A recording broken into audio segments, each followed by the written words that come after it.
till I die, Spurs die hard. Tottenham till I die. Tottenham till I die. Tottenham till I die. Spurs die hard. Tottenham till I die.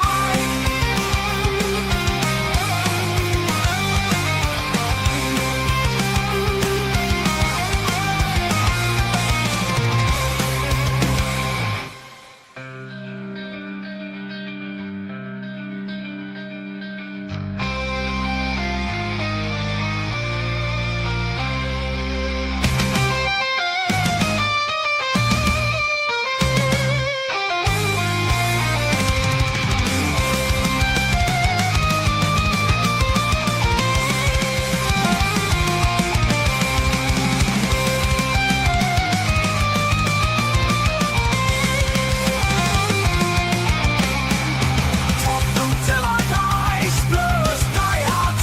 Tottenham till I die.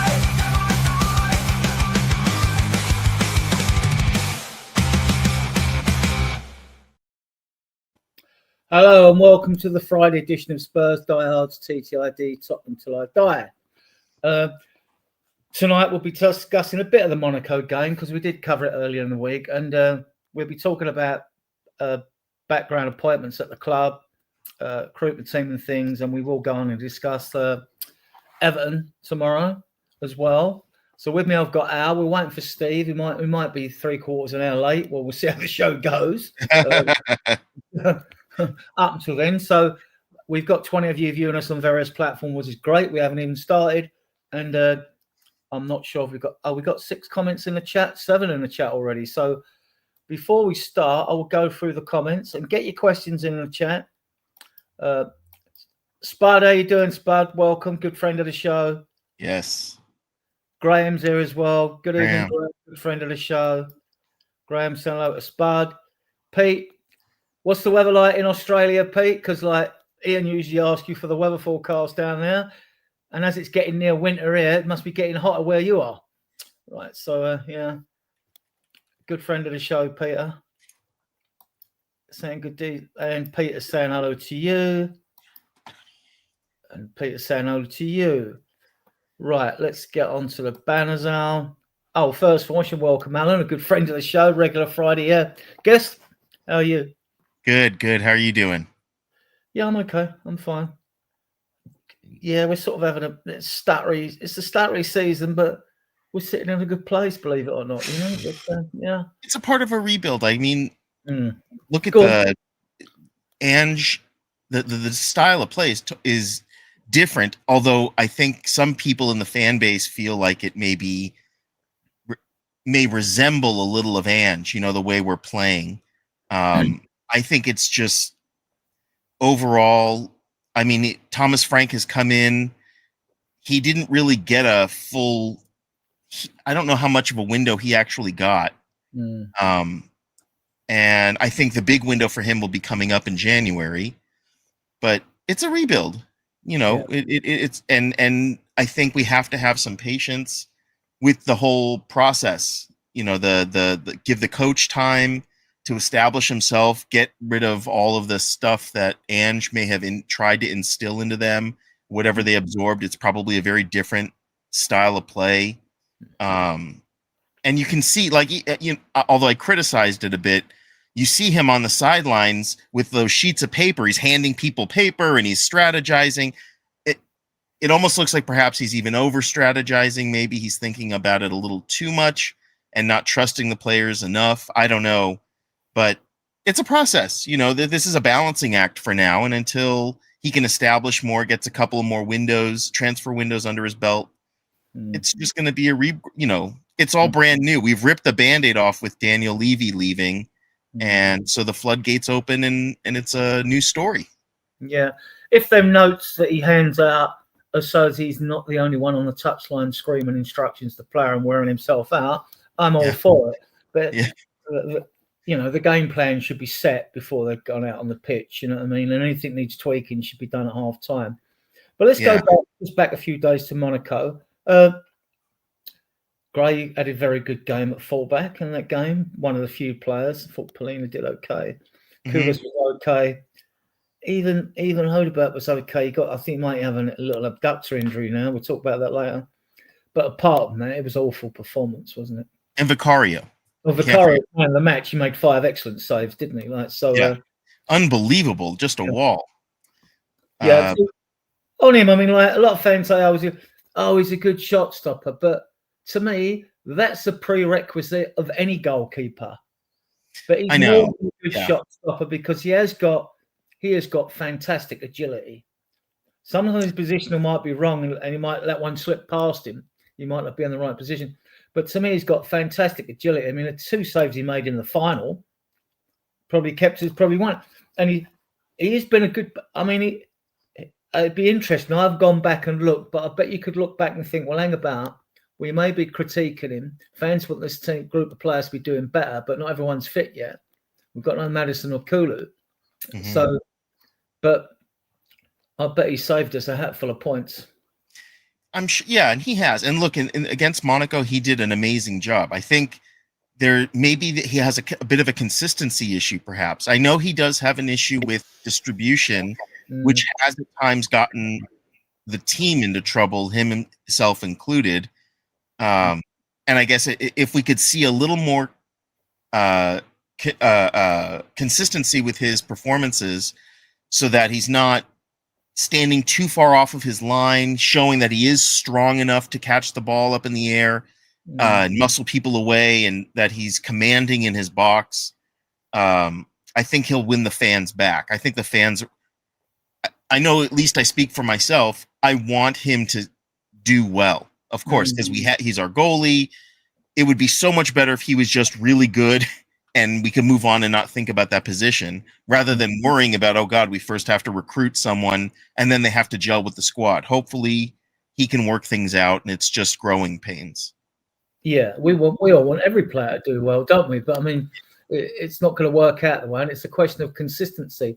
I mean, if you look at Bergvall, I thought he was poor. I'm a fan of him, but he was poor. He gave the ball away a couple of times that could have cost us goals, couldn't it? Didn't he? He is very much like a golden retriever. I've said it before. He's like a golden retriever puppy that has a lot of energy, but it doesn't amount to much because he's been poor on the ball. He's every time he gets the ball, it feels like he loses the ball. He's made the occasional really amazing pass. Mohamed Kudus scored that the other day when his goal was called back. There was a flick. It wasn't against Monaco. It was the other game. I think it was the other game. He did like a flick back, and Mohamed Kudus scored. It was against Aston Villa. That's what it was. He's 6'2", and he got a nice goal against West Ham as well, didn't he, with a header? He did, and he's good in the air. Yeah, he's good in the air. He just, he had, from what I understand, during the international break, he had a bit of a howler that, was it Sweden? They got beat, and I think he had an opportunity to tie the game at the end, and it didn't happen for him, and I think he took it pretty hard. I'm just hoping he doesn't lose the confidence that we saw in him at the start of the season. He seemed so much more mature of a player than the 19-year-old that he is. That's it, though, isn't it? When you're 19, you're not going to have that level of consistency throughout a season if you play too many games. I mean, when it's worked for him in games, the reason fans like him, when it's worked for him, he's looked an absolute steal at 8.5 million, isn't he? You know what I mean? Oh, yeah. So, absolutely. But you're going to get this with him, Gray. I mean, Sarr's only 22. You're going to get this with these players. They're going to be hit and miss. I'm a bit puzzled why Sarr was our best player pre-season. All right. The only game we haven't seen him play well in, when he didn't even know he was on the pitch, was Bodo Glimt away. Right. But I'm surprised we may see him tomorrow. I mean, we'll get on to Everton later. But I was surprised, he's been left out of games recently. I'm curious about that, actually. I don't know if he's carrying an injury that they just haven't talked about because they're afraid. I mean, there's so many injuries right now. If even one other player gets injured, I think we're all going to start having those nostalgic feelings of fear these last couple of seasons. Getting the yips, yeah? Yeah, getting the yips, exactly. I'm worried about that, but and I don't know what's going on with him. He could be having the yips. It could be just, again, this is what you get with younger players. You get the lack of consistency that they figure out by the time they're like 26, 27. They've figured out how to maintain a certain level of consistency, and that's the drawback to having younger players. Yeah, and so he's not injured. And so he's in his plans. He's doing fine training, saying all the things a manager says when he's not playing a player. Right. But yeah, so I just think Angie's trying different things. I just think he's trying different things. And Frank, sorry, I still haven't. My brain won't cut that umbilical cord. You know, yeah, I still do that. Yeah, Frank. I just think he's trying things. And look, we're sitting okay in the league. It hasn't worked. I mean, but perhaps that's a good thing because that keeps our feet on the ground as well. You know, we know we've got good players to come back.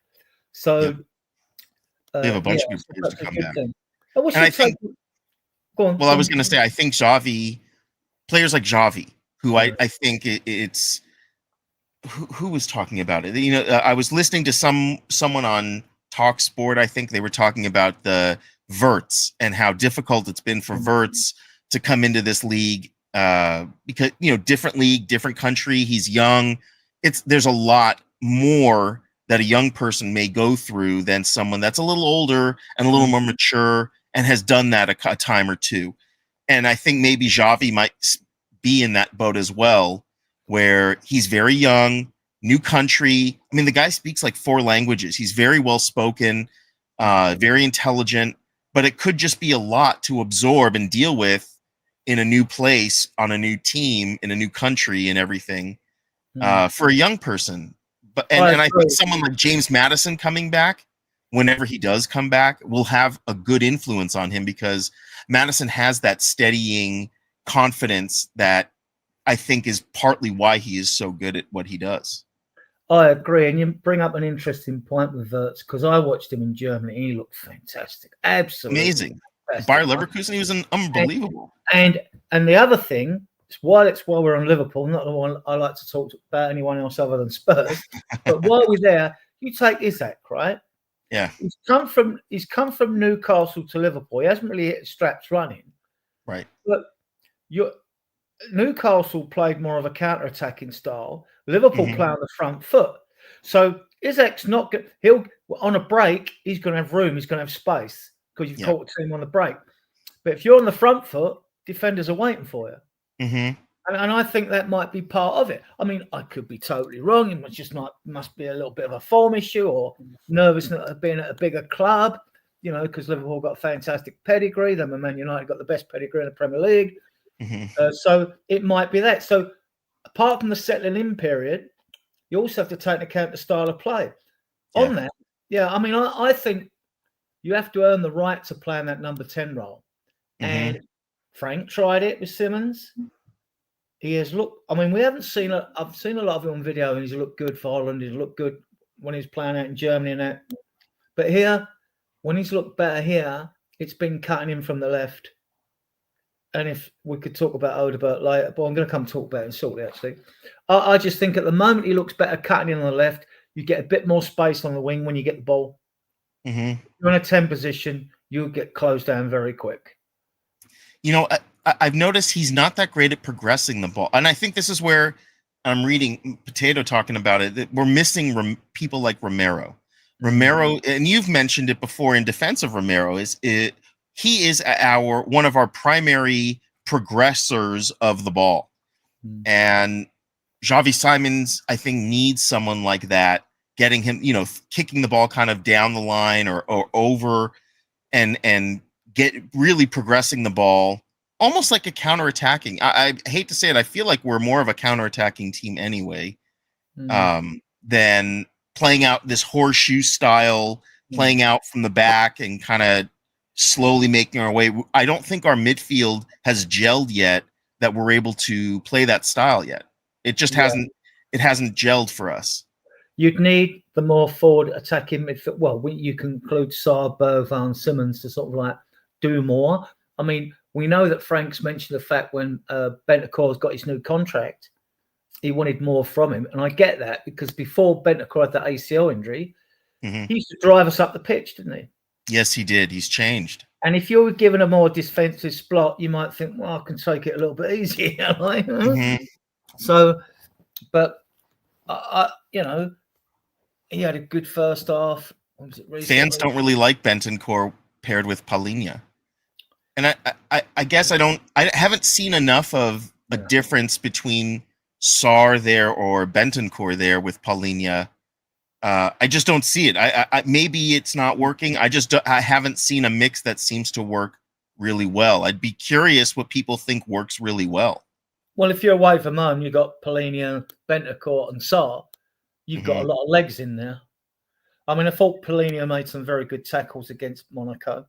He did. Got back for that, and it just seems to be out of smell danger, and that's what you want for a defensive midfielder. Yeah. But he'll get forward like he did. He did score that overhead kick, didn't he? And so yeah, I mean, we've got to sign him up. I'm not worried about his age at all. He could play for a good 3 years. I mean, if Jordan Henderson can play as long as he can, and like others in midfield can play, I'm sure. Yeah, Jordan Henderson still gets to go onto the England squad. yeah. I don't know why. Well, it's England, though, isn't it? I mean, we're crap. So, what's your take on Odegaard? What you've seen? I think he's getting better.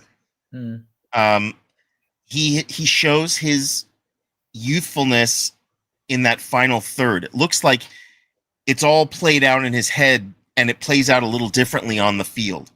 You can see that he's got the moves. He has the moves. He's quick. He knows how to move the ball forward. I think it's just he doesn't have the experience yet to be able to dribble around some of these bigger, right backs. I don't think he has that yet.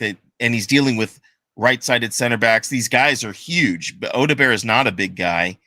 He's quick, but he lacks the experience of how to maneuver himself around these guys or get the ball in. But he's actually very good on the ball, and he's good at passing. He's really good at progressing the ball. I think he's gotten better each game I've watched him this season so far. What about you? What do you think? He's reputed to be the most skillful player in the squad. Oh. Maddison being the second most skillful, if David Clark's watching. So and I like the look of him. And again, see, now you've got Spence, who's probably playing on the left, with Simmons up there as well, and then you've got Odegaard. Not a sort of unit of three on the left that are used to playing together for a considerable amount of games. Yeah, and getting that sort of understanding down the left or right. Like you used to have the Neville Beckham extended down the right of Man United, and that you knew that was just solid and it would work. Yep. When those are involved and they get in the final third down a corner, they seem to faff about and pass it back and all that when they could whip across it. But you got to have people in the box, right? But there are times when I think, there's time when Odegaard's beat his man. I mean, he's got quick feet. I mean, very quick. And like this is what it is, and he can shuffle his feet. I mean, his feet was probably quicker than Son's were, and Son could like chop from one side to the other. But again, you see, our problem is we've got too many work in progresses. We've got young players that are work. I mean, because you've got Gray, you've got Bergvall, you've got Udogie, you've got Odegaard, you've got Simmons. I mean, we know they're good players. You don't play in the Premier League if you're not a good player. You're not crap. Even so, people say, it's crap, it's crap. It was fantastic against Leeds away. And then they're like, it's poor. But this is what you're going to get from a young player. But it's not absolutely crap. It's just not developed. And we're trying to develop too many players at once. Well, and that was what we were really concerned about back when we were first investing in all of these young players was how is this, what's the downstream effects of this? And that's really the downstream effect is you're going to get inconsistency. You may find diamonds in the rough. Tottenham is pretty good at locating and recognizing talent, at a young age, I think, at least. I've never known Spurs in my time watching Spurs to just be absolute crap at that. But you're going to get the inconsistency, and we're really concerned about it. And I think maybe this is the tail end of maybe Daniel Levy's influence for preferring just molding youthful people versus buying ready-made players. And hopefully we can finally change the recipe. And Richarlison was pants, which doesn't help. I mean, you're away from home. When is he not? You need a striker that can hold the ball up. We can't keep on giving it to Kudus, who had a decent game, right? I mean, and hoping that he's going to just hang on to it for us. He needs help on the left. He needs help in the centre and the midfield. I mean, like, and we critique our front three all the time because we don't even any permutation of it, basically. But if your midfield don't click, your front three are not going to get a sniff anyway. Yeah, I'm worried about Kudus, actually. I'm worried that we're going to burn him out because if you against Aston Villa, for example, or against Monaco, whenever he got the ball, you saw at least two defenders or a defender and a midfielder drifting over to double team him. At minimum, he was double teamed. At worst, he was like quadruple teamed. And even then, he still finds a way to try to get through. He's right now. He's my favorite player to watch because he is so exciting. I just think that he can't play every game, all game. You know, maybe Harry Kane used to be able to do that. I don't know many players like Harry Kane, however. They don't make them like that really anymore. But you mentioned Tell, I think was one, and we'll get into it. I got a feeling he's going to start. But I'm hoping that this game will be a game that he can rise to the occasion for, because we need him to gain a little more consistency. He's getting a fair amount of playtime, even without Champions League. He's getting a fair amount of playtime, but we're not seeing the consistency that someone who we paid 35 million pounds for or whatever should be bringing. And I again, that has to do with expectation. Yeah, the only positive is we're not doing too bad in the league. We're waiting for injured players to come back, and at least these young players are getting more games under a belt and they're gaining more experience. So they should be developing, right? And the coaches should be telling them, look, you should have done this instead of that or whatever, but with your decision making. Just going to go through the chat, Al. Or go on, carry on if you want to say something. Oh, I was going to ask, do you think that so far what you've seen, do you think that Thomas Frank is doing an okay job, doing a good job in maybe developing our younger players? He's really tightened things up at the back. So, and that wasn't a bad move for him to put Gray on the left. When that team came out against Monaco, everyone was scratching their head. Is Paulina playing a midfielder or as a centre half? Whatever. So once it settled down to the set, we thought, fine, okay, that makes sense. But it didn't quite work. But subs he made were okay when they came on. So Frank, in Frank, I trust. It's down to the rest of the fan base; they don't. And like we know, he's got to be given time, and he is being backed as well. No denying that. And he's got to be given time as well. So because you don't want to throw another manager under the bus, do you? No. And I think, look, Monaco, we tied the game, we drew the game 0-0. It's not like we gave away a goal or that they booted us off the field. We lack that consistency in the final third. I don't know why our players are freezing up in that final. It's as if they all do it. They were freezing. We couldn't. How many do you have the stats? How many shots on target we had for the Monaco game? I think we had about 3 and they had about 21. Yeah. See, I knew there was a disparity. Yeah. And that's what's concerning is disparities like that.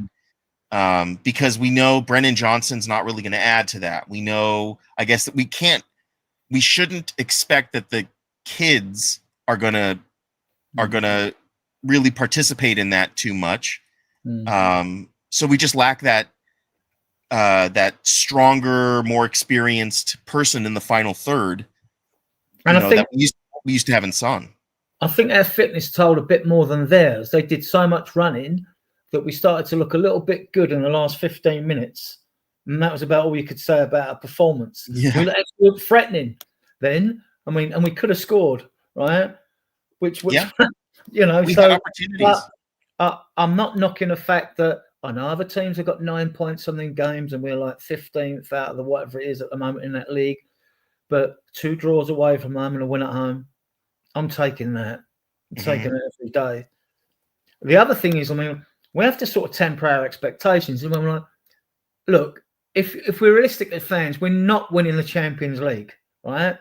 You could name Real Madrid, Barcelona, PSG, Bayern Munich, Chelsea, Arsenal, I like to say it as well, Liverpool and Man City, 8 teams there that are better than us, right? Obviously, we'd like to go deep in it. We'd like to get at least to the playoffs, which I think we will. Yeah. And then if by some stretch of the imagination, suddenly we're in good form and we draw someone at home, we can be anyone, right? Yeah. But we have yet to see that. We can't be delusional at the present because we're stuttering a bit, but we're resilient. We're hanging in there. So my expectations are try and nick a domestic trophy. I know we've got to go away to Newcastle, but it's a one-off game. You can throw caution to the wind in a one-off game. Faint heart never won a fair maiden. You've got to go for it, right? When you're up there. And then in the FA Cup, I mean, my expectations are 5th to 7th. And, you know, you'd like to nick a domestic trophy, one or the other. But we're not winning the league or the Champions League. So, but a good season is when your season is not over in January. By that, I mean, you could be out of the League Cup. You could be in poor league form halfway down the league, and then you get knocked out the FA Cup away to Liverpool's first round, and your season's over. Yeah. I mean, when you're challenging for top 5 now, or 6th and 7th Europa League, which I think a lot of Spurs fans would take because we can win that competition when we're in it. Now the Champions League teams don't drop down. We could win that again, right? And we know we're going to recruit in January, and we know we recruit in the summer. Yeah. But it's been a long, painful process for Spurs fans. We won a trophy, got one under our belt, which is brilliant. We let that warm glow. But the fan base want more now, don't they? Which is good. That's good, though. You should want more. It is good. It is good. I would say we are hard to beat. And that, you know, and I think that's a sign that we're moving in the right direction. For a team that's under a manager who's new to the team, with a squad that really hasn't played a whole lot together, being hard to beat is good. I think that we're ahead of schedule. Going to go through the chat a bit and then we'll move on to some player I want to talk about. Peter, nice day, 20 degrees today. Yeah, it was 20 here, Peter. 20 in the morning, 20 in the afternoon. Yeah, Fahrenheit. Oh, wow. It's 28 here. No, I don't know what it is here. It's like probably like 12, I reckon. See. Right. Big up Graham and Peter, says him. Peter's back here. It's going to turn ugly tomorrow. Spud's a new member. It's probably due to this guy. This Peter, he's one of the most generous men in the Spurs community. Yeah, he is. Memberships. Those of you that get the memberships, if you're online, thank the man. Peter does excellent work. He's a paramedic in Australia. He's a lifesaver. So, you know, we wish we had jobs like that. We could do things like that, right? So, Nia, big up, Nia. Yeah, Spud saying hello to you. Yeah. Peter, yeah, he's saying something. Peter probably got a membership. Yeah, Nita saying hello to everyone. Yeah, he did. Yeah. He did, Spud. He was excellent. I'm the same way. I'm not like his biggest fan, and if we need to, I would suggest we replace him. But praise when praise is true, and praise, you do the critique when players don't play so well. You do the critique absolutely. on them. Oops, where am I going? Sorry. Didn't he just? Yeah, that's true. He got a 10. No one's ever got a 10 goalkeeper. Not the first Italian to get a 10 over score rating. and it was deserved 10 as well. Oh, The completely. point blank one that come off his chest, I think, or whatever it is. I mean, like, how they didn't score. They must have been kicking themselves when they went in at full time. Oh yeah. And Wednesday, it was on. Yeah, the game was a bot. Yeah, it was. It was poor from our point of view, from their fans' point of view. They might be saying what our fans were saying. Oh, we couldn't finish our dinner. That would have been our reaction if we'd have been Monaco, right? So, yep, and down the flanks, which I'm going to come on to as well. Yep. Yeah, he gives us, because he's a passing centre back, and we don't know if Danso's got more in the tank, and Danso's a good centre back. I love him. I think he's been a great addition, cheap as chips, and a great addition. Yeah. But he doesn't have that. He doesn't do that forward progression that Romero does. Well, and also the other thing was, like, we know it. Look, Bentancur came past the ball. He put a through ball away to Ipswich when Sonny got on it and someone scored for us. We went away 4-1 or whatever. And we know that Paulina can pass a ball. He can. But there's a difference between a pass it and being able to break the press when you're closed down tightly. If you're given that split second, but you're not going to get it. No, Adrian, right? The players. Yeah, that's true. Yeah, that's what I think he's referring to when we talk about Liverpool and Wirtz and Isak. Yeah. But then they did go and spank Frankfurt the other day, so you know what, they've got it in the tank there, Liverpool. They thrashed them 5 or what was it? I don't know. 5. What's up, Nigel? Big up, Nige. Big up, Nige. Yeah. Good evening. Yeah, big up, Ryan. What's up, Ryan? It's Ryan, mate. Let's go through here. Leader in the 8 of the 10. Sarah in the 10. Yeah, we're going to come on to Everton. And then we might see Stevie turn up shortly within the next 10 minutes. Right. Well, Odobert didn't do too. Again, I want to give praise where I think it's due. And I've seen him progress and be better than he was at least last season. I think he's better this season than last season. That's kind of all I can ask for at the moment. I don't want to have an unreasonable expectation on him. I know we're starting him, so I have an expectation, and he's not yet completely fulfilling that expectation. But I think he's doing better than he was. Yeah, and I think you should keep playing him because he is our only natural left winger. Yeah. I still think Simon should play out there. Well, on this, we'll go through these. Or Richie. He could put Richie on the left. Not that Richie can dribble, but or pass. I mean, when Moani come on, though, he looked to forward, Alan. He wasn't on the pitch, but he looked to forward. He looked to threat, and he was pressed in as well. If I was Johnson, I'd be knocking on front. Yeah. Richie, so. Look, I think Frank is still trying things out, and he's got to, because he's got to try things out, because if you've got all the midfielders fit, you've got to try and find different blends. And I think he puts a lot of thought into it against games. He doesn't pick a team to lose a game, does he? No manager does. So when he's tried a different blend of men in midfield and it's worked, he's got his right. Frank's got the praise, but we've critiqued him when we thought he got the wrong starting lineup or whatever. But or the subs. Because we're hindsight critics, so it's easy for us, So, yeah. He runs a little big And Simmons can carry the ball. But I still think he's looked better and the few times we've seen him on the left. And I think you have to earn the right to play in the 10. And if you just want to shore up with energy and physicality, stick Sarr there.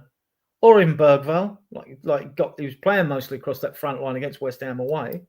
He's been giving away the ball so often. It's in very bad places too.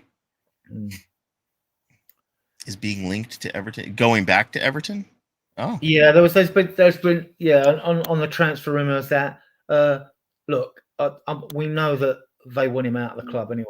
They do. They want him gone, but we're not in a position, right? We see how we are with January. If suddenly Tell's smashing it, or somehow Scarlett's been given a chance and he takes an opportunity, and Moani's in the team, then you think, it's okay. Then sell him in January. He's not got a future at this football club. He's just not good enough. Right, so to have great games, I don't disagree with this. What he's saying, what Sonny's saying. I don't disagree with needing. When I say men, I mean I understand what you mean. We need more seasoned players. We need Premier League proven, or at the very least, seasoned, experienced players. Yeah.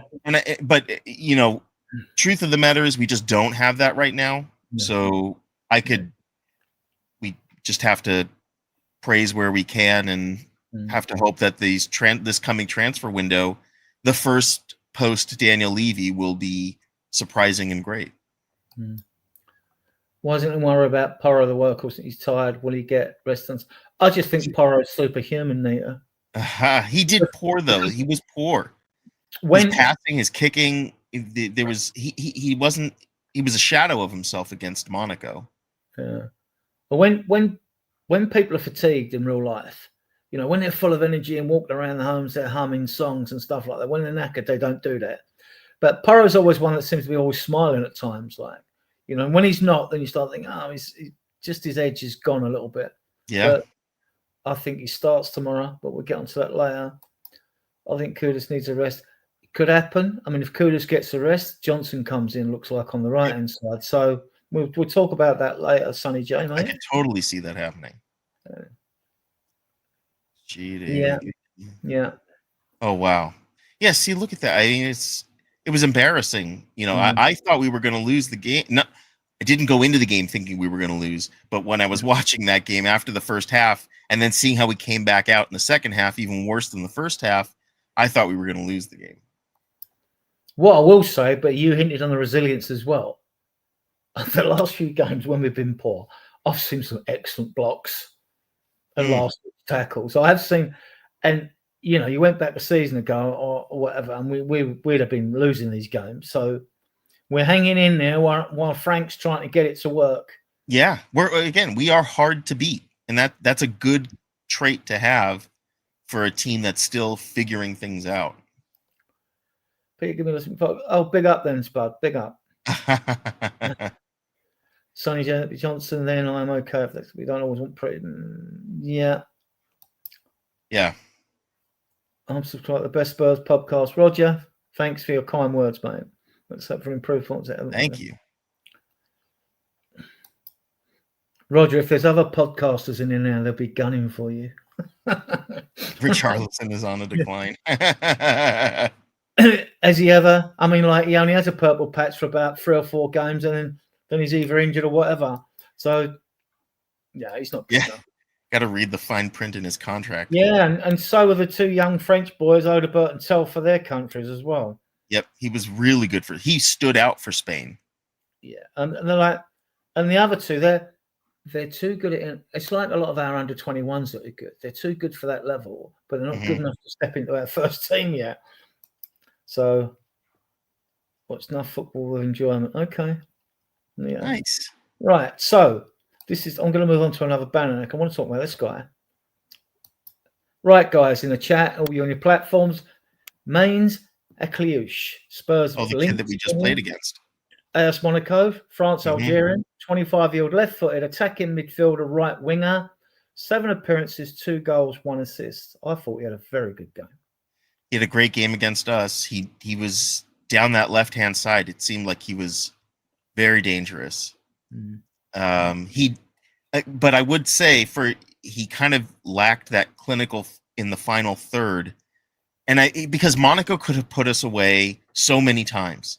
They had so many chances, not only the ones that Vicario blocked or stopped somehow, but they just had so many chances that just missed the bar or just went over the bar, and I forget how much they paid for him. It might have been 30 mil or something like that. But in that first half, he lobbed that ball into the striker that Romero made one of his great saves. In the second half, he tried to dummied our defender, and he cut in and he tried to catch Romero on his inside post, but Romero got the ball. Vicario. He was Vicario who got the ball. Sorry, he was a threat, wasn't he? He was a threat, and he's got something about him. And he's highly rated in France, and lots are looking at him. And we've been linked with him, of course. But at 23, I wouldn't say he's a babe. I'd be more alarmed as we were going for 19 and 20-year-olds again. But yeah, is he 23? He looked young. He looked. yeah. Look, they all look young to me, but Mm. he looked particularly young. But I watched like PSG with Desiree Doué. Watching him in the final third, he just has that confidence that I thought that Akliouche kind of may have lacked. And it's sort of like Odebear is in the same kind of. Again, I want to go back to the Monaco game. Our defense down that side, Porro was very not good against Monaco, and I think Akliouche just beat him time and again, and that was a problem for me. Would you, in the chat as well, would you take this guy as cover for Kudus on the right? Because that's where he plays. He's not going to be a threat to Simmons on the left or Odegaard. Would you like this player? Have you seen enough of him, or would you wait? I'd have to see. I would have to see more of him, but they could ask Eric Dyer what he thinks of him. Got the connection there at Monaco. Yeah, but footballers at the same club are going to praise each other up anyway, aren't they? That's true. Really, he couldn't turn around and say it's crap, could he? Because at least not with him in the room. Or I guess yeah. So he couldn't do that. Yeah. Okay. So have we got? There's a few comments. I'll just get these through. Ryan saying another Nigerian you should look at is I look at a lot. When I go and get these videos and splatter everyone out there with them, like Alan and Stevie and all the admins in this group and all that, I usually wait till the story gains gravitas. I might go and look at them myself just beforehand in case that story does pick up. But as far as the transfer window, we know most of it's bullshit, right? And the time to sort of start getting into it, we've got an international break between the 8th and the 23rd. We play Man United at home, and then there's an international break before we play away to Arsenal. Then we've got Arsenal away and PSG away, 2 away games on the turn. Yeah. We'll talk about that later. But so come the November, the rumour will be in, it'll be an overdrive. So it always is. And then we'll start looking, because I'm going to come on what the recruitment team said later about these things. Welcome, King Oddle. He's a regular around the community, Spurs community. Might require times a shift to fall through it. We barely lack Jordan Henderson. Units, yeah, it's constant. Yeah. And we got Mike. I reckon he'd do a good job. Can't we swap him for a Charles? What, we'd have to give him 50 grand in exchange or something, right? Right. He mainly plays off the left, can play anywhere across the front. Like a very good player, but then come in for him. Yeah, I think he's going to end up in the Premier League. Akliouche, but it's a question. Scores goals, creates goals. Yeah, and I'm impressed that Europa teams important the young players and make a point. Yeah, my angle on European teams with their young players is like the European clubs don't have the money the Premier League have got. Mm-hmm. So when they've got their recruitment and their development squads and their coaches, their players get developed quickly because they're thrown in early, because they haven't got the money to go out and buy loads of players. Whereas in the Premier League, Anna kept waiting, because every time we bring a player in, it blocks the pathway of a youngster. So we brought Kudus, we brought Forum, we brought Polina in, we brought Marnie in, so we brought them in. So you're blocking the pathway of players as well. Mm-hmm. But then clubs can do it. So you're looking at bringing in oven-ready players, proven, and then you're blocking a path. So when one of our academy players comes into the team, he's really got to take the game by the scruff of the neck, like Vaskovic did when he come on and played for us in that game, who's smashing it at Hamburg at the moment, and that's why. Yeah, well, that's why when we're being linked now with defenders, it's BS. Unless it's a fullback, we don't need to bring a centre back in. We've still got Takai and Dragosin who are going to be fit soon. We've got to see how they perform. And Vaskovic, to me, he looks absolutely top quality. And once you can do it in the German league, that's a higher standard than the Championship. Next step up is coming to the Premier League. Mm-hmm. So he should definitely be a part of our squad next season, and should might be more. because he should smash it at Rangers. Let's look at this guy. They hold up, do it, money turn up. Yeah, they do. Right, back to Debanners. Right. That's Monaco of it. Spurs news and views. Right, okay. Right. For those of you who don't know, there's always been a lack of transparency at this football club. But we seem to be being a lot more transparent on what's going on behind the scenes now. And it's shown, there was a good article today, which I pulled up and posted everywhere.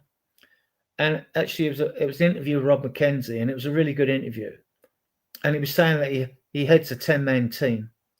Now, I knew Max Legger because he came from Bayern Munich, but he's in Germany. He's our chief scout in Germany. Joao Ferreira is our chief scout in Portugal. Alex Fraser in the UK. Then you've got Giuseppe in Italy, and Seb Tegizada in the UK, right? So you're seeing a team here. Now, the next four, Jay Bucknell, M. Bennett, A. Troughton, S. Cousins, and Jay Bryant. They're all to do with analytics, with the recruitment. So this is what we wanted. We wanted to know this sort of information because, like, we're blind before. And we're thinking, like, well, who's doing what where? I know some of the coaches, and this is separate to Paratici and Johan Langer and Vinay Venkatesham. This is separate. So I'm liking the transparency, Alan. Me too. More transparency, the better, I think. At least it gives the fans an opportunity to find out who's doing what. Daniel Levy, I think, he enjoyed keeping things close to the chest. And I think he comes from a generation.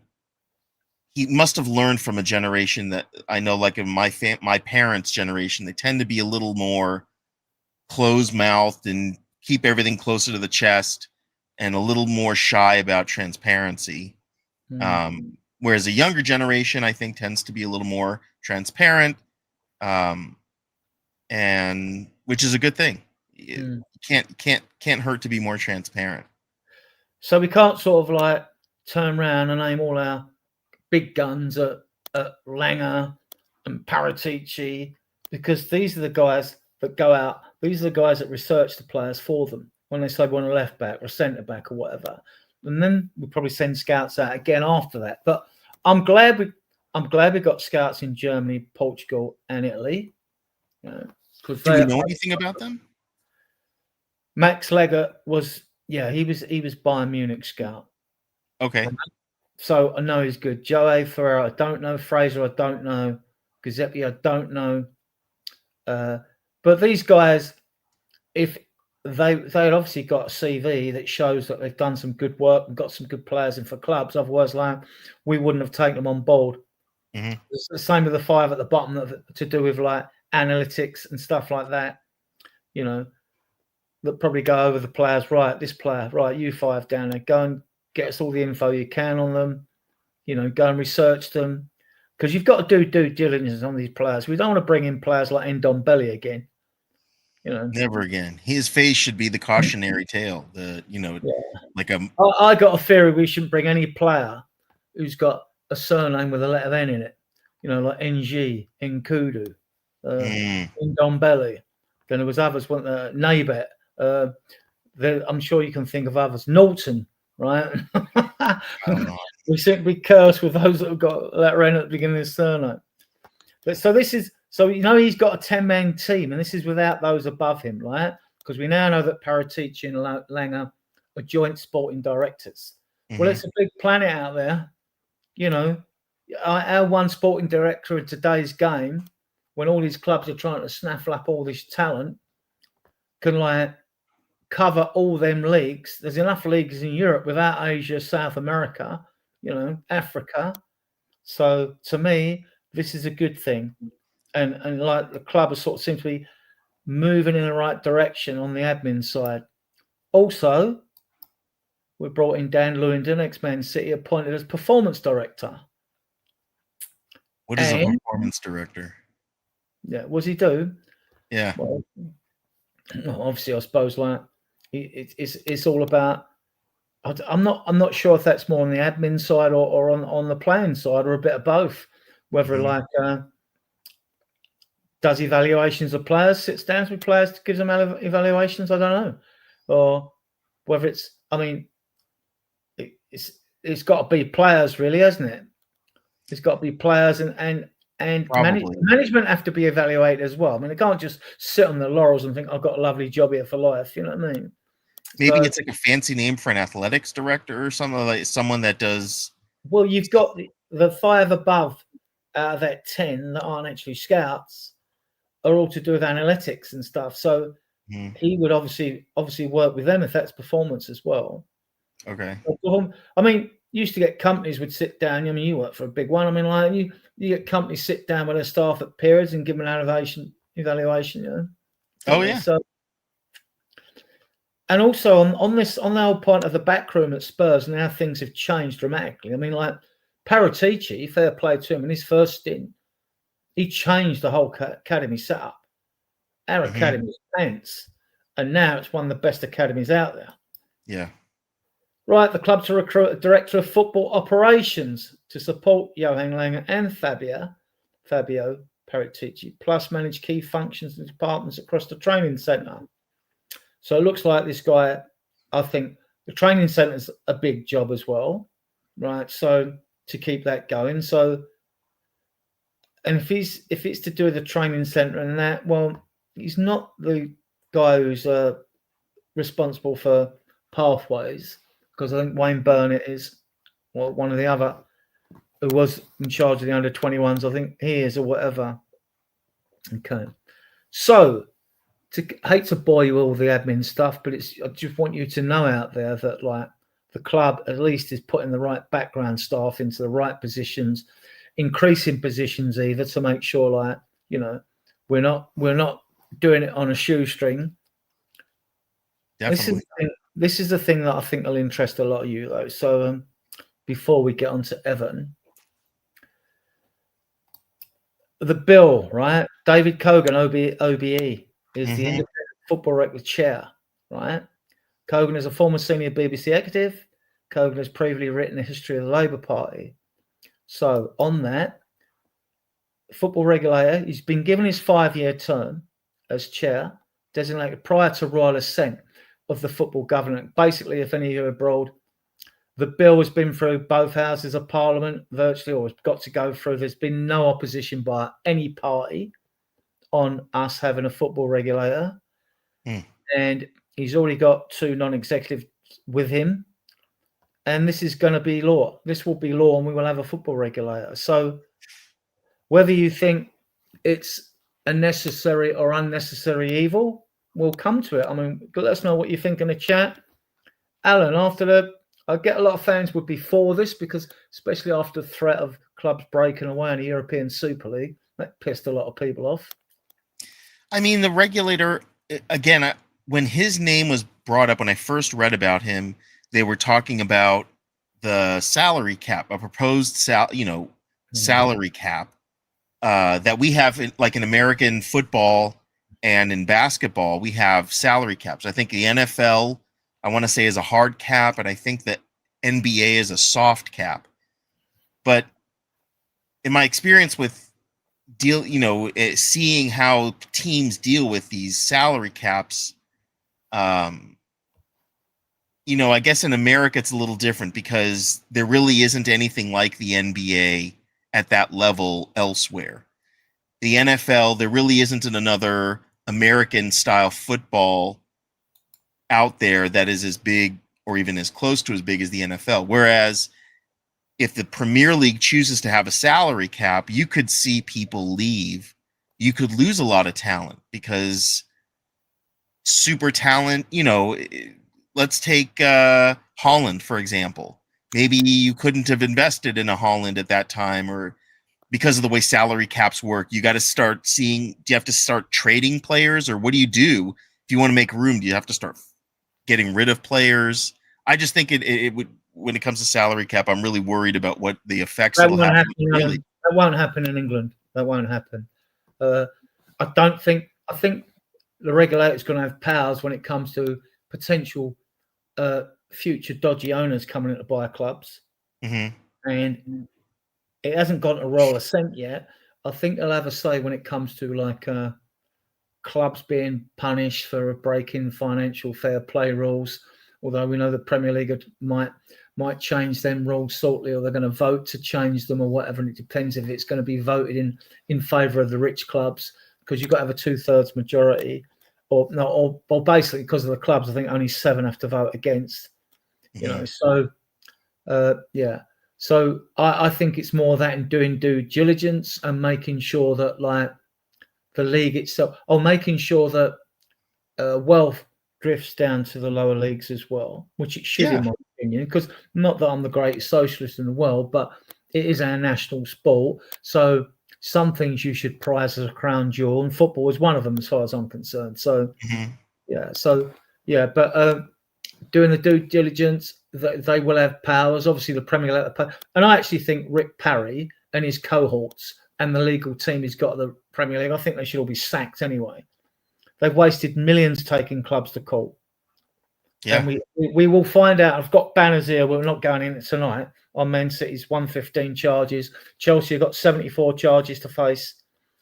And I bet Forest and Everton fans are keen to know what they're going to get, because they lost points just for minor infringements, right? Yeah. So in one way, I welcome the regulator.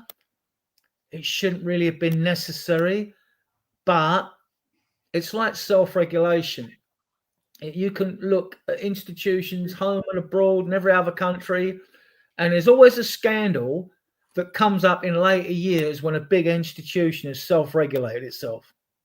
Always comes out later, doesn't it? So at the moment, I don't know if you're for a regulator in a chat or not, if it's to safeguard the league and all that. Some will say, well, money might go out the game then and all that. Well, look, then the game will adapt. You know, transfer fees will be lower, wages will be a bit lower, or whatever, if that's the case. So I don't see that as an issue. But obviously, I'm not well informed on this. This is just new, it's happening.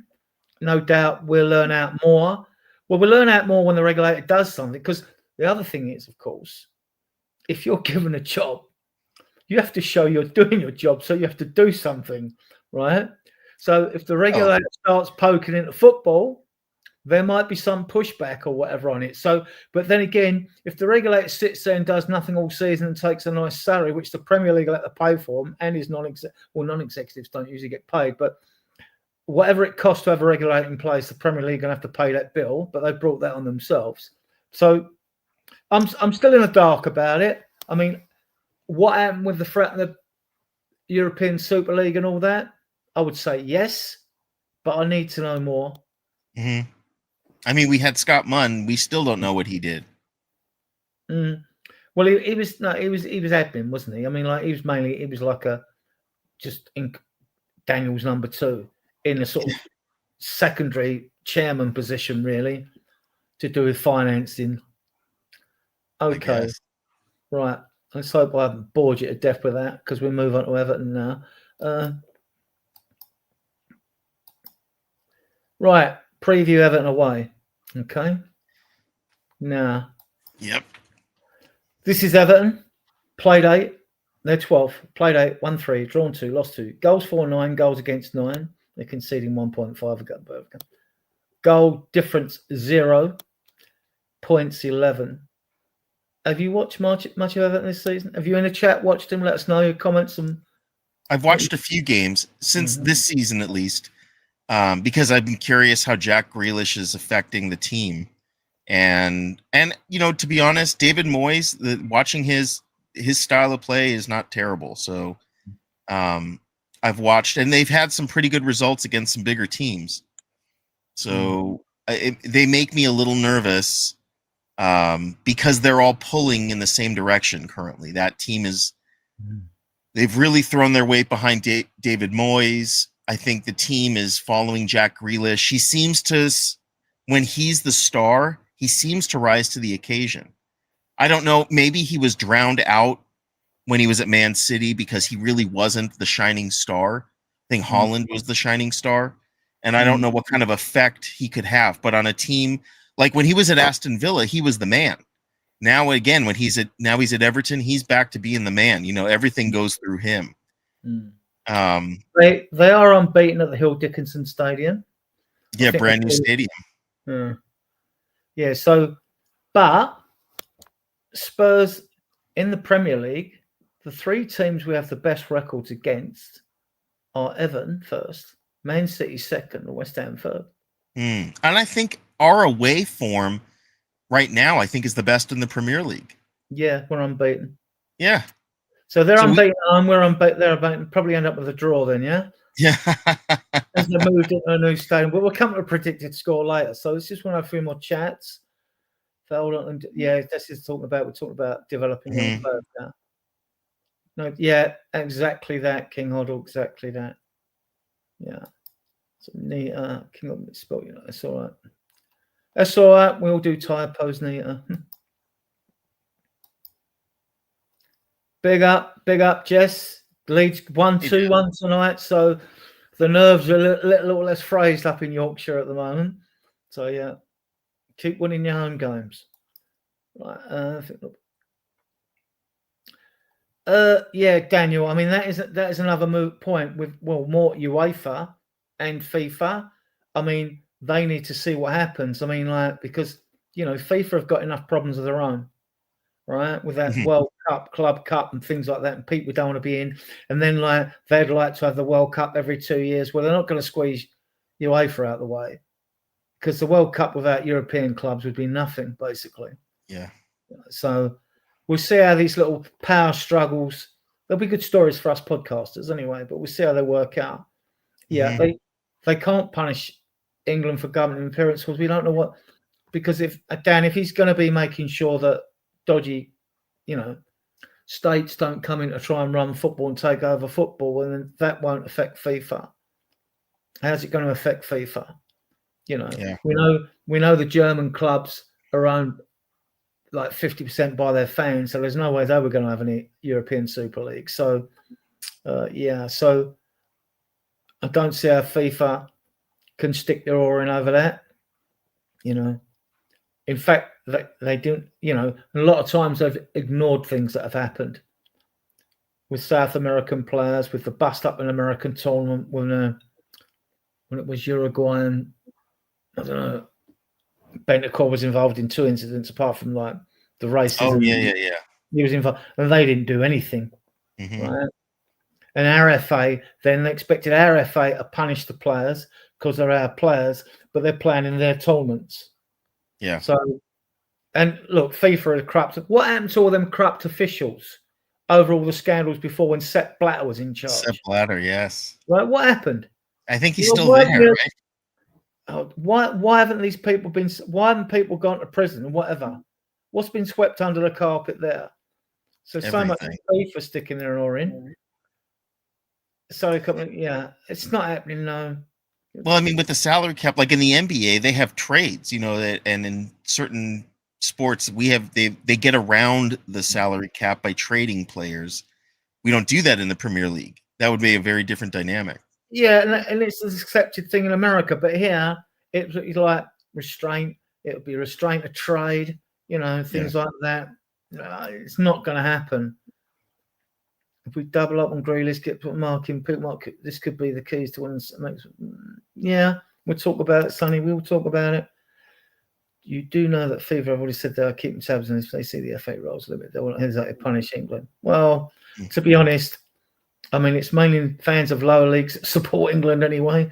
When we're all selfish in the Premier League because, like, when there's an international break, we just think, oh, Jesus, another international break. And we've got one in November from 8th to the 23rd. Yeah, we do. So, punish England, well, King Odell, Vicario Spence, Van of Denso, Porro. Sorry. Yeah, your doggy looks like he's going to be rested again. Well, he's not really ready yet. Paula Bennett Cassar, yeah, I like the midfield. Simmons, yeah, on the wing, yeah. Moani, Keane and Tarkowski. I would like to see Moani start. Me too. He looked every bit a striker when he came on for his cameo against Monaco. To me, yeah, he did. And he in a short period of time, he was pressing as well. And he's going to hold the ball up better than Richarlison. You know what I mean? Look, we could all hold the ball up better than Richarlison. Yeah. Moyes out. Super League, right? Okay. We kill football. Yeah. And especially if you have no jeopardy, we would. I mean, us Europeans, we're not having that no relegation like you've got in America. So, yes, where are we? Right. So they're 12th, Everton. I don't know if you've seen them. So this is us. We're 6th. Played 8, won 4, drawn 2, lost 2, goals for 14, goals against 7, goal different plus 7 points 14. We scored 14 goals, right? And our front three's pants, and our attacking players' pants put it, but we still managed to score 14 goals. It gives you hope that you think if the front three do click, we'll score loads of goals for some. But it's that inconsistency I think we're talking about. You know, they how many chances have we created, and how many shots on target versus how many we're actually putting away? I'm curious what our conversion rate is, because I think that'll show the inconsistency of our front three. Yeah, after last season, finishing 17th, although won the Europa League, I think we would have taken the start we've had so far. But because we got a good few results early, it always raises expectations. And now those expectations just dipped a bit because we've looked crap in a couple of games. We've looked crap in a few games. Monaco, Aston Villa, Bournemouth. Well, against Bournemouth, yes. But you know, but against Bodo Glimt, we looked. Yep, Bodo Glimt. We haven't looked very strong, but we are difficult to beat. We, as you pointed out, we block the ball really well. Once they get into our final third, we seem to we like march like ants, kind of in the middle, right in front of the goal, and keep the ball away or do anything you can, throw themselves at the ball or at a player. But we need to be more consistent up front. It's so disheartening when you see a great play where we progress the ball so well up front, only to then have, you know, Porro kick it way away from where the goal is.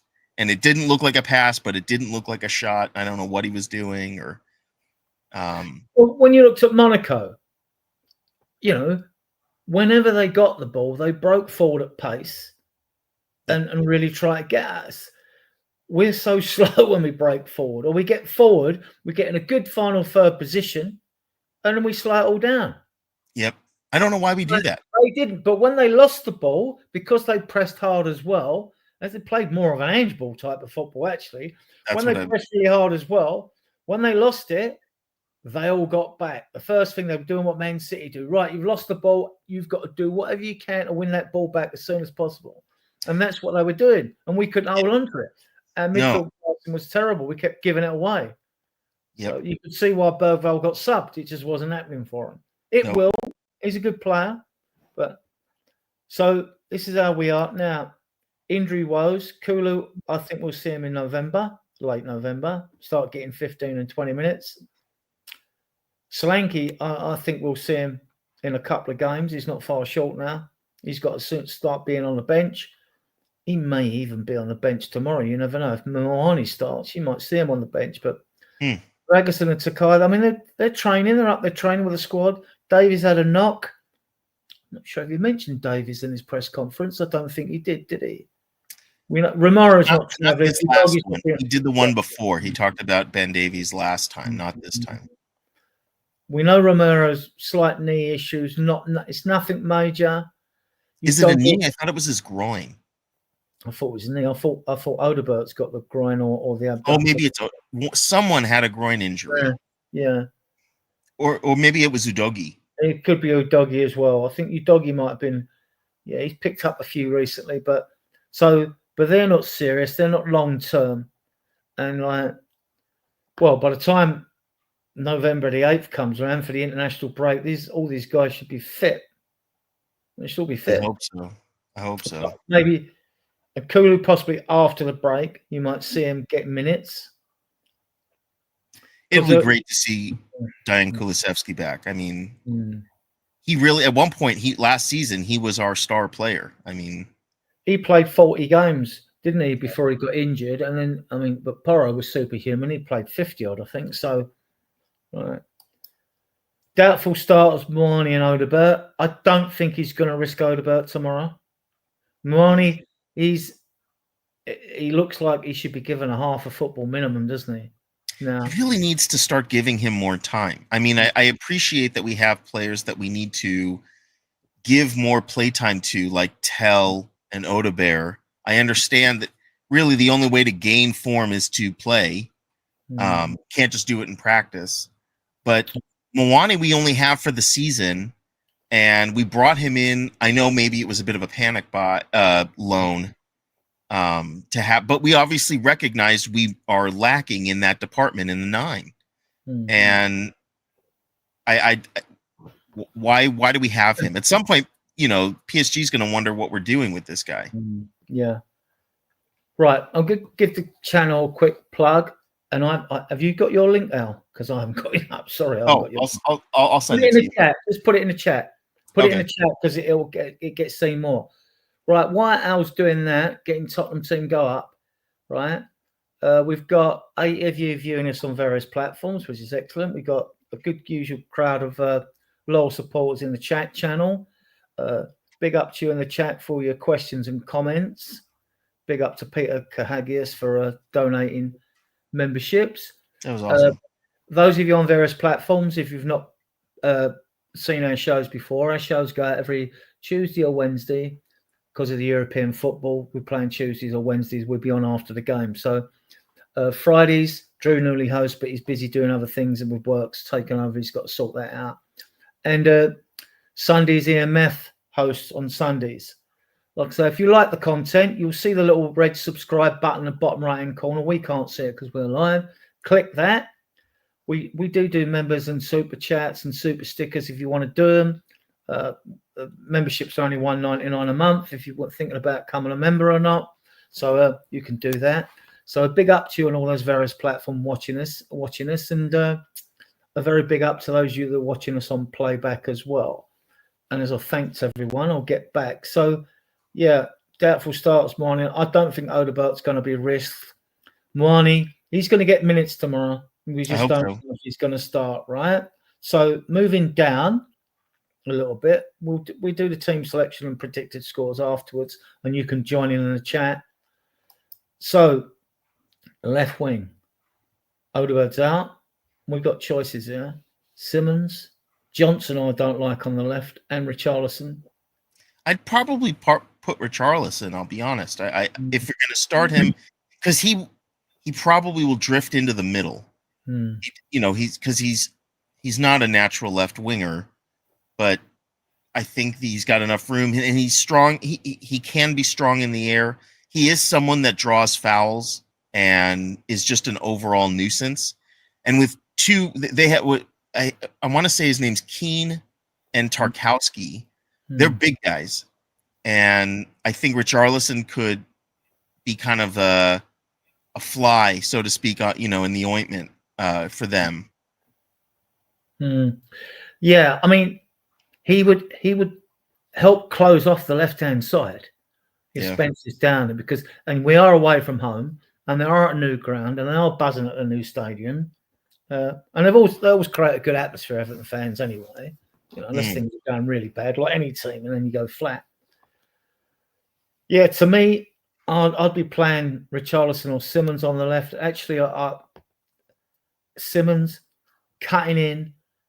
When he's looked good when he cuts it, he always looks dangerous when he cuts in across the left-hand side, cutting across the penalty area. He's always looking to get a shot off. He normally gets closed down. He tried spending too much time on the ball, I think. Yeah. And Mohamed Kudus is kind of doing the same thing. I think he's taking one too many touches, I think, before he's getting the ball out. I think, like with Odebert and Simmons and Tell, I think they're trying too hard to impress. I think they're trying too hard. I'm not faulting their work. They're not crap players, none of them. I know our fans can be really, spiteful towards players and all that. These are young players. You don't get to play Premier League football if you're bad, but they just, I get it with the fan base being annoyed because we want ready-made players. We want oven-ready players that are cooked in this team. Yep. Back in the day, I've watched this team play for decades. back in the day when you brought a youngster in, they came in with 10 ready, proven players, Mm-hmm. and they could carry them through the game if they didn't do so well.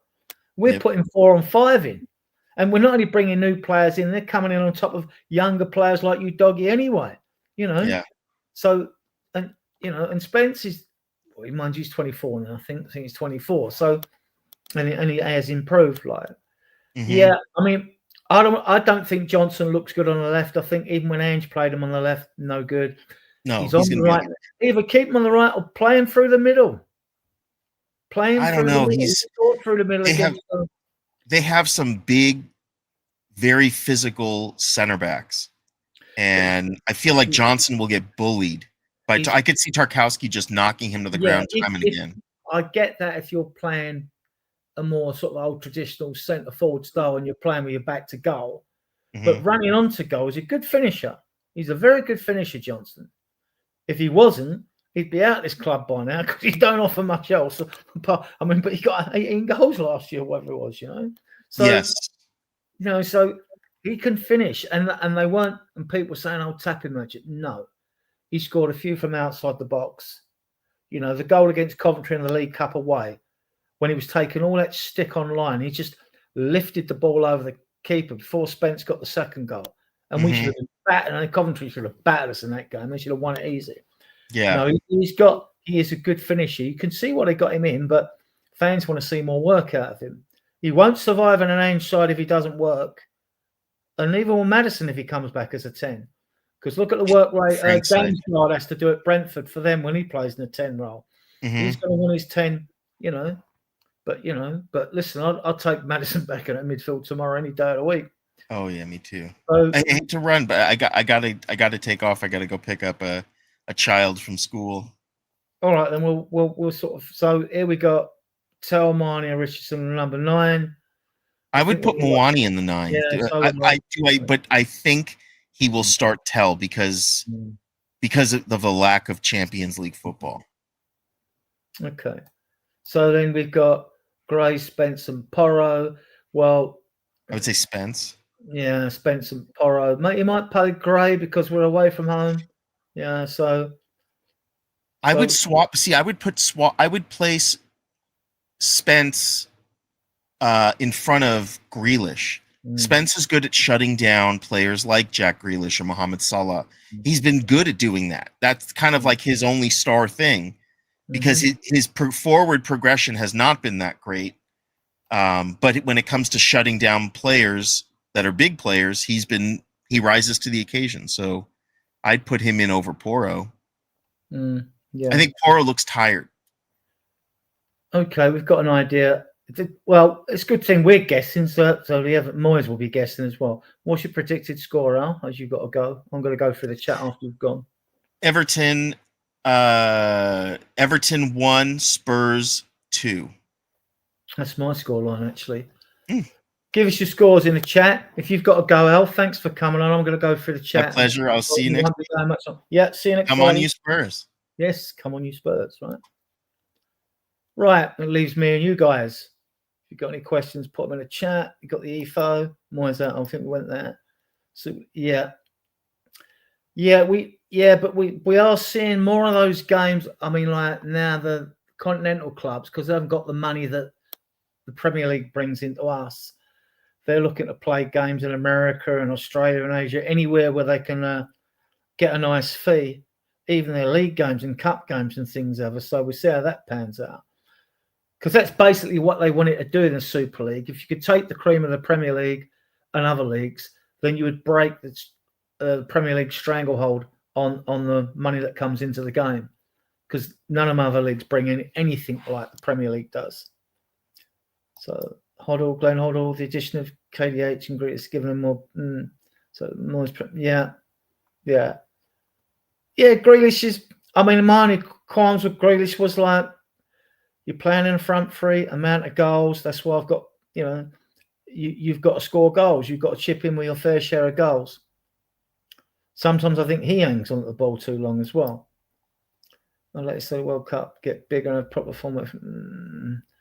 It's got to end though, Sonny, innit? I mean, you can go from 16 to 24 to 32 teams. What next? 40? qualifiers.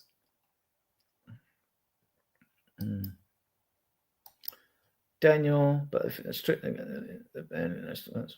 yeah, well, I think that, I mean, we'll see what happens, won't we, with the football regulator and all that. I don't think the football regulator is there to interfere too much with the international scene. It's more to make sure that the Premier League teams and owners behave themselves, and to keep a watchful eye over who's actually running the Premier League.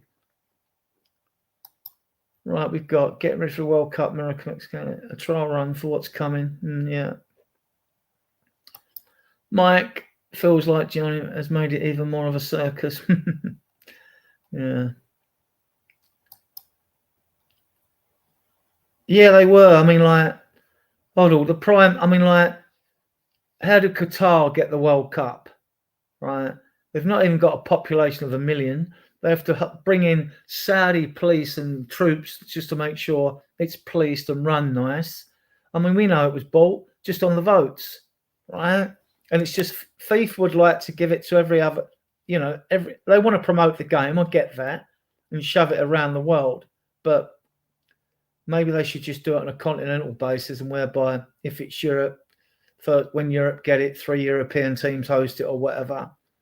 Because one thing's for sure, they're never going to give it to England on their own. And we've got all the stadium to take it at short notice. If something goes wrong, some uprising in some other country, if it goes wrong, we've got all the seat at stadium to manage any tournament at short notice. I ain't always on point, Q. Is this the first time the World Cup is going to be played in 3 different countries? Someone else answer that. Hasn't it been shared before? You may be right. I sense a 1-1 or a 2-1 went to either side. Yeah. Early days, James. Yeah. Cool and Solanke would change the side a lot. Yeah, and so would Moani. I think he looks the part. Whether his heart's in it at Tottenham, we'll only know by the end of the season, and how well the season's gone, whether he'd want to come and stay with us. Sonny J. Players like Tom are too young to play in front of us. Demand it, win, hence pressure. Yeah, there's a lot of pressure on them. They are talents, but they're not ready. They're not cooked yet. Put some weight with it. Remember Richie pass. James Williams. Frank usually has issues early doors. Did it Brent? Well, he's got issues, but we know what they are anyway. We knew what they are before he came. We've got rid of Son. Kane and Son have gone, and so like we haven't got adequate replacers for those. I mean, Solanke and even Solanke. I mean, and Richarlison, they're not a patch on previous strikers we had even before Kane and Son. They're not. Now, Solanke might go and prove himself, but he's going to have to do it over the next few seasons, isn't he, to show us? I'll put us to win on Sunday if Kudus does play. Is it Johnson in? If Kudus is rested, who else can we play on the right? You could, well, it would mean shuffling the pack and playing someone out of position there if it wasn't Johnson. I mean, you could say Odegaard can play on the right. Then you've got option Tell on the left, Richarlison on the left, Moani on the left. We'll see. It's going to be an interesting team selection. We are away. I mean, I'm not averse to Richarlison playing on the left because I think he'll make us more solid in an away game. That's only because we're stuttering of late. But if we were playing well, I wouldn't even think of playing Richarlison on the left. Yeah, he does. He does need to step up, James. Yeah. That's a good call, Hoddle. Yeah, it's always a good call to say, like, play him till he runs out of gas. And if he only lasts a half, you can take him off. If he lasts 60 minutes, even better. But if he starts to tire, hook him.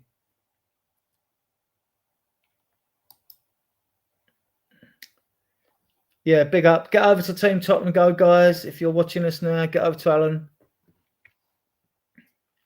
and subscribe to his channel. Be okay, Richie starting, but if I'm playing Sar, I wouldn't. Yeah, I would. I think Simmons needs to. I think is at the moment.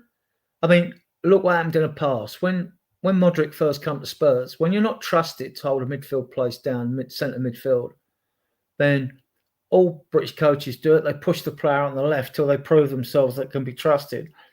So yeah, we could go. I mean, if we went Sarr, Bentancur on Polina, that would be solid midfield. If you've got Richie on the left, you know, then that would make us even more solid. You know, with Kudus on the right, and then I'd start Moani. You know, you could have Sarr in a sort of 10 role.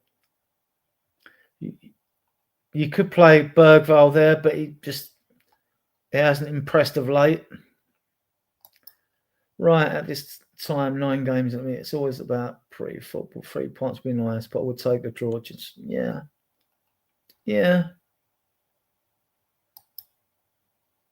Kudus doesn't look tired. Does look tired, I agree.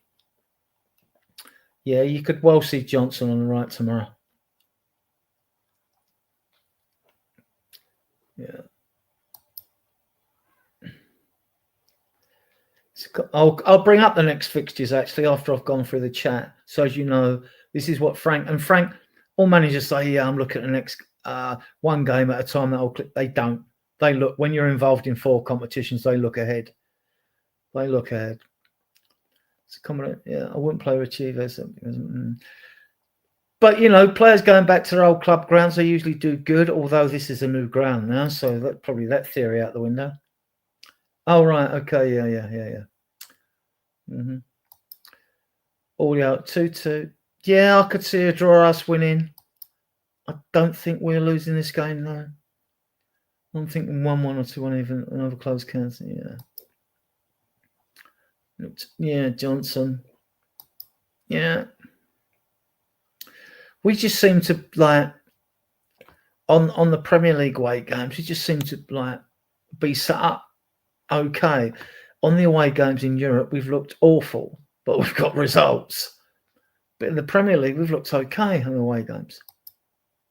But yeah, with draw, I mean, just got this. Yeah. Audio. What's the yellow cards? I've got the yellow card banner up here. I'll give you that. I always keep generic banners. Let's go into the banners. Where are we? We got 17. Romaro's got 3, Johnson 1, Richarlison 1, Porro 1, Spence 2, VDV 2, Kudus 2, Bergvall 1, Polina 2, Simmons 1. That's 17, I think. 3, 4, 5, 6, 7, 8. Yeah. Yeah. And Romaro's not playing tomorrow, so he ain't going to pick up a 4th one. If you pick up 5 before the 18th league game, it's the 9th game tomorrow, so only halfway. If you pick up 5, you get a 1-match ban. We got a big enough squad to cope with 1-match ban. So that's the yellow card thing. Now let's look at these are the upcoming fixtures. Newcastle away after Everton Wednesday. That's the League Cup game.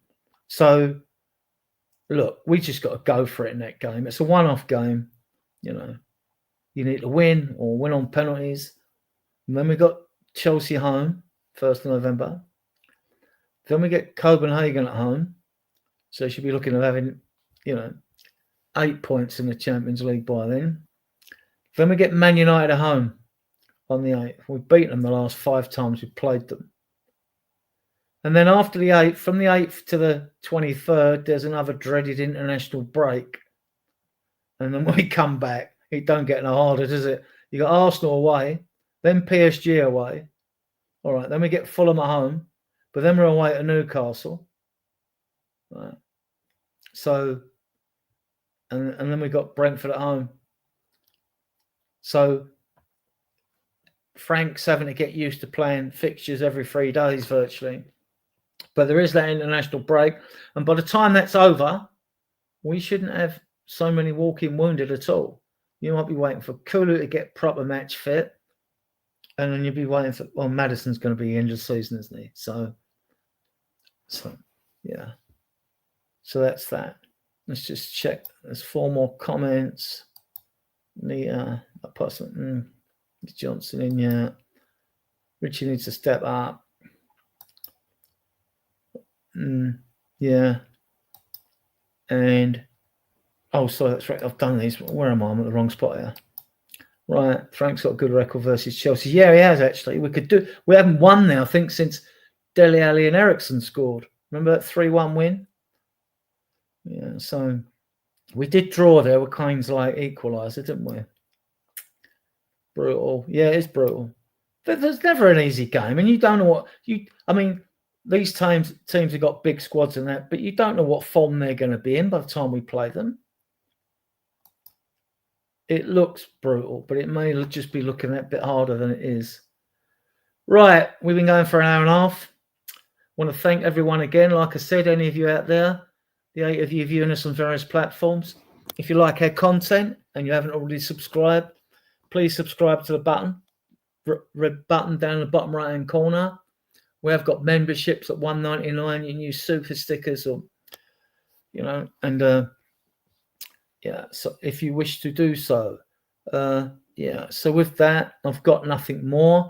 We'll have a show Sunday to discuss the Everton game, and that'll be going out at 9 o'clock UK time. So with that, I want to thank you all again. Thank you for your comments. Thank everyone in chat. Thank all of you viewing us on various platforms. And I shall play you out with Spurs Die Soul music.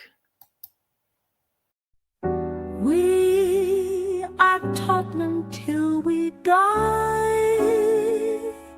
We are Tottenham till we die. Spurs die hearts, heart and soul. We are Tottenham till we die. We are Tottenham till we die. Spurs die hearts, heart and soul. We are Tottenham till we die.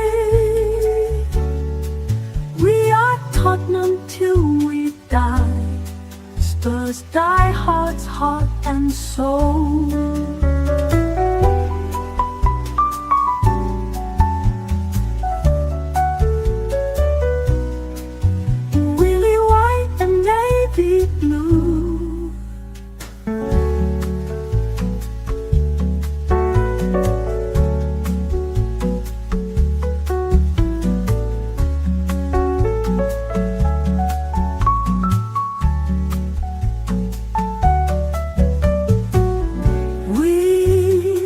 Tottenham till we die. We are Tottenham till we die.